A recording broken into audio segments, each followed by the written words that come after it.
ચાલો તો આપણે સ્ટાર્ટ કરીએ. સુયોજન અંશ અને વિયોજન અંશ એટલે શું? સુયોજન પહેલાં વિયોજન અંશ લઈ લઈએ. વિયોજન અંશ, અંશ એટલે તમને ખબર જ છે, કોઈ ભાગ. ઓકે, ઉદાહરણ તરીકે NaCl જે છે, NaClમાંથી Na પ્લસ મળ્યું અને Cl માઇનસ મળે છે. આપણે ધારી લીધું હતું કે આનું 100% વિયોજન થાય છે, 100% વિયોજન થાય છે, છૂટા પડે છે 100%. આના 100 અણુ લીધા હોય, 100 અણુ લીધા હોય તો તમને 100 Na પ્લસ અને 100 Cl માઇનસ મળે છે. પણ ક્યારેય મોટા ભાગે એટલું બધું 100% નથી થતું. પણ NaClની બાબતની વાત કરીએ ને તો 90% આસપાસનું થાય છે, 90%, 95%. ઓકે, એ આસપાસ જે છે એનું વિયોજન થાય. એટલે કે 95% થાય વિયોજન. તો 100 અણુ લીધા હતા શરૂઆતમાં, ધારો કે, તો આના 0 હતા, આના 0, આના 0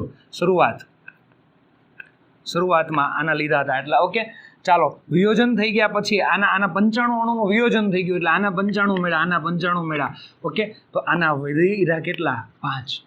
ઓકે, એટલે અંતિમ સંતુલને આપણે વાત કરીએ, સંતુલને. ઓકે, તો આનો વિયોજન અંશ પૂછવામાં આવે તો એને વિયોજન અંશને આપણે x કહીશું. શું કહીશું? સોરી, આલ્ફા કહીશું આપણે. આલ્ફા વિયોજન અંશ આલ્ફા 0.95 થશે. અને ટકામાં પૂછે, શેમાં પૂછે? ટકામાં પૂછે તો એનો 95% વિયોજન થાય એવું કહેવાય. આ આપણે ઓકે સંતુલન ચેપ્ટરમાં વાત થઈ ગઈ છે, એટલે ખાસ ધ્યાન રાખજો. આ વિયોજન અંશ એટલે એનો મિનિંગ ખાસ સમજો તમે. વિયોજન અંશ એટલે શું? ઓકે, ચાલો તો આ વિયોજન અંશ જે છે એનું સૂત્ર જો તમારે કોઈ મેળવવું હોય, ઓકે, તો એની ગણતરી અહીંયા હું જરા કરું છું. ધારો કે કોઈ પદાર્થ A છે, આ પદાર્થ A છે. ઓકે, એના n અણુ જે છે, એટલે કે A2, B2, C2 જે છે, જેટલા છૂટા પડશે એટલે અહીંયા જેટલી સંખ્યા નંગ હશે એટલા છૂટા પડશે કે નહીં? ઓકે, એટલે Na થશે. ચાલો શરૂઆતમાં શું છે?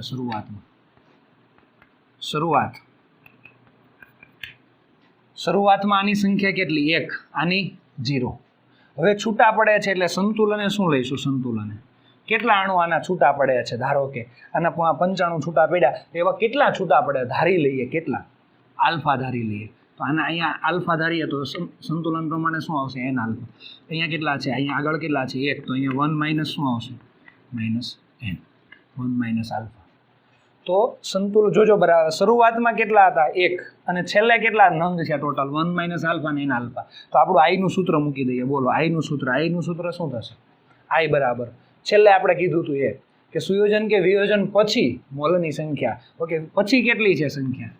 આટલી છે, 1 minus alpha plus n alpha. પહેલાં કેટલી હતી? આ પછીની સંતુલન થઈ ગયું ત્યારની. પહેલાં શરૂઆતમાં કેટલી હતી ટોટલ? 1 પ્લસ 1 એટલે કેટલી હતી? 1. Sorry, 1 plus 0, 1. ઓકે, આટલી હતી. તો આનું સાદુરૂપ આપો તો શું થશે? બોલો, આઈ બરાબર કેટલા થશે?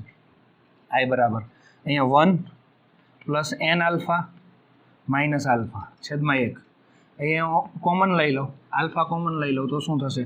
1 plus okay alpha n minus 1 ના છેદમાં 1. 1 આ બાજુ આવી જાય. ઓકે, તો સાદું રૂપ શું થઈ જશે? તો i માઇનસ 1. ઓકે, અહીંયા શું વધ્યું? આલ્ફા. ખ્યાલ આવે છે ને? ઓકે, અહીંયા શું વધ્યો? આલ્ફા. ઓકે, અને n માઇનસ 1 છેદમાં આવી જાય n માઇનસ 1. ઓકે, તો આલ્ફાનું સૂત્ર મળી ગયું. આલ્ફા બરાબર કયું સૂત્ર આવશે? આલ્ફા બરાબર i માઇનસ 1 ના છેદમાં શું આવશે? n minus 1. ઓકે, આ આલ્ફાની વાત થઈ ગઈ. કોની વાત થઈ ગઈ? આલ્ફાનું સૂત્ર તમારે યાદ રાખવાનું છે. આઈ એટલે વોન્ટ ઓફ અવયવ, અને n એટલે આ n તો સીધું જ તમારે કહી દેવાનું. NaCl છે એટલે 100% ધારીને જ કહી દેવાનું. કેટલા આવશે? 2. MgCl2 તો 3. એસિટિક એસિડ તો એના માટે n બરાબર કેટલા? CH3COOH. કેટલા અણુ છૂટા પડે? અહીંયા 2 છૂટા પડે ને. પાણીમાં નાખો તો 2 છૂટા પડે છે, અને બેન્ઝીનમાં નાખો તો 2 ભેગા થાય છે. ઓકે, n બરાબર કેટલા આવે છે? તે છૂટા પડતા અથવા ભેગા થતા. અહીંયા વિયોજન છે એટલે છૂટા પડતા અણુની સંખ્યા જે છે n.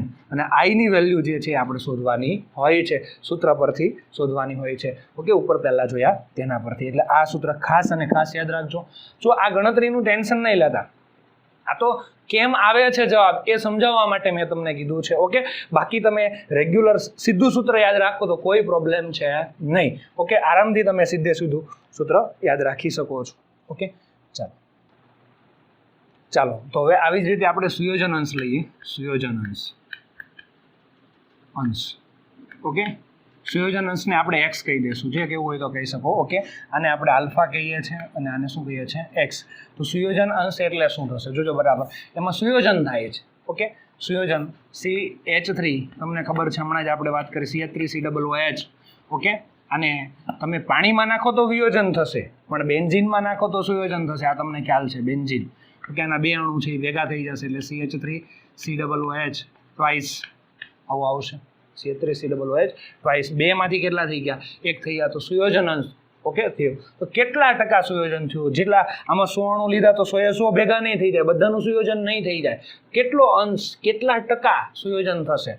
ઓકે, તો એના માટે સુયોજન અંશ આવશે. સીધું જ આપણે લખી દઈએ, ગણતરી બહુ એટલી બધી ઇમ્પોર્ટન્ટ નથી, પણ એટલે ખાલી સમજાવવા માટે આ રીતે તમે ગણતરી કરી શકો છો. ઓકે, પણ સૂત્ર જે છે મોસ્ટ ઇમ્પોર્ટન્ટ જે છે, ટેક્સ્ટ બુકમાં અત્યારે નથી આપ્યું. JEE નીટ માટે અગત્યનું છે આ સૂત્ર, બહુ મોસ્ટ ઇમ્પોર્ટન્ટ છે, એટલે ખાસ ધ્યાન રાખજો. એવી જ રીતે આપણે લઈએ સુયોજન અંશ x બરાબર 1 - i ને ઓળખો છો, વન-ટોપ અવયવ n ના છેદમાં n - 1.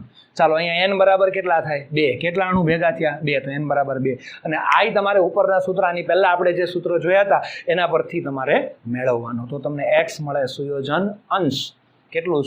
જો સુયોજન અંશ x નું મૂલ્ય 0.2 આવે તો 20% જેટલું સુયોજન થતું હોય, ભેગા થતા હોય. એવી જ રીતે વિયોજન અંશનું મૂલ્ય પણ તમને ખબર છે. ધારો કે વિયોજન અંશ આલ્ફાનું મૂલ્ય 0.25 આવ્યું તો કેટલા ટકા? 25% અણુ છૂટા પડે છે. ઓકે, એટલે આટલું તમારે યાદ રાખવાનું છે. આ સુયોજન અંશ અને વિયોજન અંશ એ બહુ જ અગત્યના છે, એટલે ખાસ અને ખાસ ધ્યાન આપજો. ઓકે, ચાલો, થેન્ક યુ.